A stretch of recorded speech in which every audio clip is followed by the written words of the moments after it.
Welcome to another episode of Witty CFB. Your host, Rob Sheply, here on today's episode. We have Danny Sheply joining us. He knows all things Ole Miss football, has been covering them for an extensive period of time. And, Dan, obviously, with the news of Lane Kiffin and the hiring of Pete Golding and their inevitable, spot in the college football playoff, just announced that they're ranked number 6, which is awesome news for everyone in Oxford since they didn't penalize them. I think a lot of people, including myself, were a little concerned that that could have been a possibility, but it turns out that they didn't do that, which is good. But now you have a couple days to kind of digest the Lane Kiffin saga. What are your overall thoughts about it, and how do you think Ole Miss is going to move forward? Yeah, I mean, it's pretty disappointing just how it all played out because even 2 months ago when the rumors started swirling, it was like halfway through the year and Lane kind of just like brushed it off and didn't really get too far into it. And once the season started winding down, it kind of started building up more.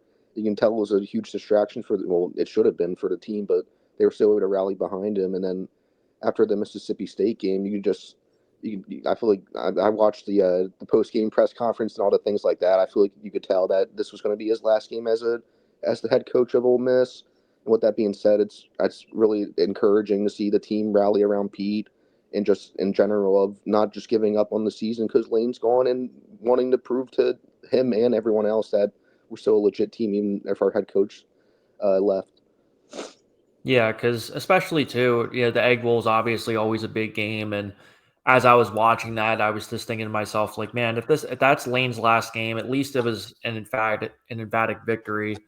After all, I mean, the offense was firing on all cylinders, and they looked good there. It's just been, I guess, interesting that what the narrative is, because you have some people who I think would be the minority who defend Lane Kiffin and kind of make it seem like that he, is just being selfish and taking a better job, which if that's what you want to do, there's nothing wrong with that. And then there's the majority opinion, which this is tend to be my belief, which is that the reality is that he's a drama queen and nobody should really feel sorry for him because of just the way that he went about it, not so much that he's doing it in the first place.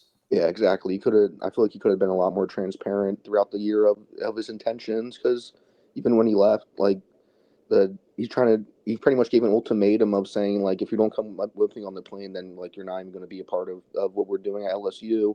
So the way he handled it seemed unnecessary. Like I feel like he could have been a lot more upfront about it, and it would have been. I don't. He still wouldn't be able to coach in the playoff. I don't. I think he's kind of wild for suggesting that. Like you can't be the head coach at LSU and coach us for however long we end up being in the playoff. I appreciate that he wanted to, but that was just, in my opinion, that was never an option. I'm happy Keith Carter stuck by that. Yeah, and I remember too just being just totally gobsmacked when Kurt Herbstreit and Nick Saban were defending him on ESPN, because my immediate thought was I was kind of going down memory lane in terms of Lane Kiffin's departures. And this is the same Lane Kiffin, mind you, that wouldn't let him coach in the national championship game because he accepted the head coaching job at Florida Atlantic. So to him to go from dismissing him after taking a head coaching job to now all of a sudden, people need to start being more empathetic and compassionate with him. It just drove me up a wall how hypocritical that was. Yeah, because even when the rumors first started, Nick Saban was the first one on game day to say maybe the grass isn't greener and you should trust what you build at Ole Miss. And something clearly heavily changed because Lane Kiffin pretty much said in his introductory press conference at LSU that him and Nick Saban and Pete Carroll were like the driving forces to him leaving, which I don't like. Him going to LSU really like it's one of the top jobs in the country. So I'm really like if it was like I mean it's a rival and everything, but like for him to leave to LSU like, isn't shouldn't be as much of a burden just because of how successful that program has been. Yeah, and not to mention too, I mean, no matter how you dice the situation, right? Ole Miss is elevated because of Lane being there in the first place. Like now, when I think of Ole Miss, I don't think of the days of Matt Luke and Ed Orgeron in the mid 2000s, where Ole Miss would be lucky to have an 8-win season. Where now, you kind of look at Ole Miss and you think to yourself, hey, there's legitimate foundation to be competitive. Maybe not a path to win a national championship within the next couple years, but you certainly have the foundation and the NIL and the funds in place to be legitimately competitive, and most importantly, being able to beat Mississippi State as well. Yeah, that's why I'm curious to see how after this season goes with recruiting and everything, because I would imagine Lane's going to want to take some of his guys and with being coaches. I'm curious to see how Ole Miss is able to handle recruiting without Lane. Because I will give him credit. I think he was a big driving force, and especially in the portal with recruiting.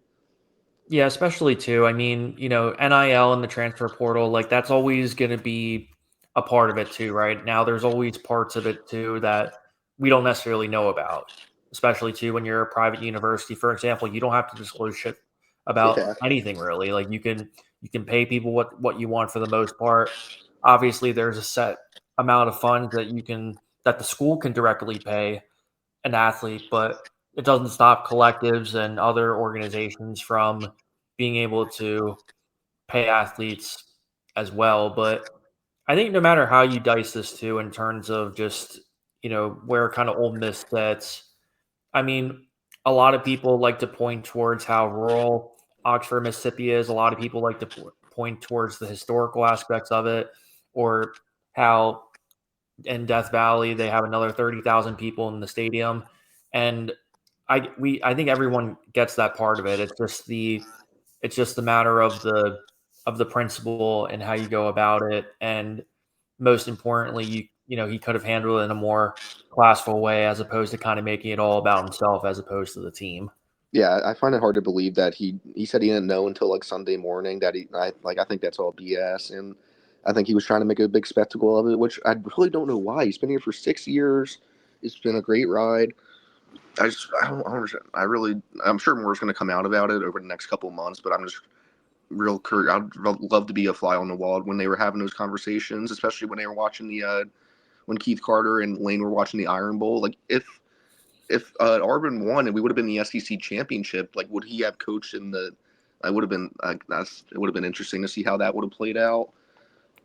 Now, this isn't me just, deflating Lane Kiffin and what he's accomplished, right? But I just want to remind everybody who's listening, how many conference championships has Lane Kiffin won in his 14-year history as a head coach? 0. How many national championships has he won? 0. So I guess my point in unraveling those two key facts for everybody is in many ways the reason why he's even in this situation to begin with is because of a lack of coaches to really go after, right? Because when you look at some of these other jobs too, a lot of them just went with some G5 guy, which there's nothing necessarily against that. But at the same time, you also have people of the media who just praise every single head coaching hire, no matter what the fit is, no matter what his background is, et cetera, too. So that's kind of another domino effect of this whole hiring process to begin with, too, because no one else hired anything until Lane Kiffin's announcement to LSU came out too. Yeah, that was pretty fascinating to see because I looked on Twitter and the second Lane came out. It was Summerall to Florida, Bakesfield, I think, the Arkansas, the Memphis coach. It was a whole rabbit hole the second that got announced. That's what it makes me think like he knew way before that because all the other teams had someone lined up just waiting for Lane to make his official. Yeah, because I definitely think I mean, there's so many conversations that happen behind closed doors too, because you could even talk about Will Stein at Kentucky. I mean, there definitely had to be some conversations in between, and also in terms of the SEC, definitely one of my favorite hires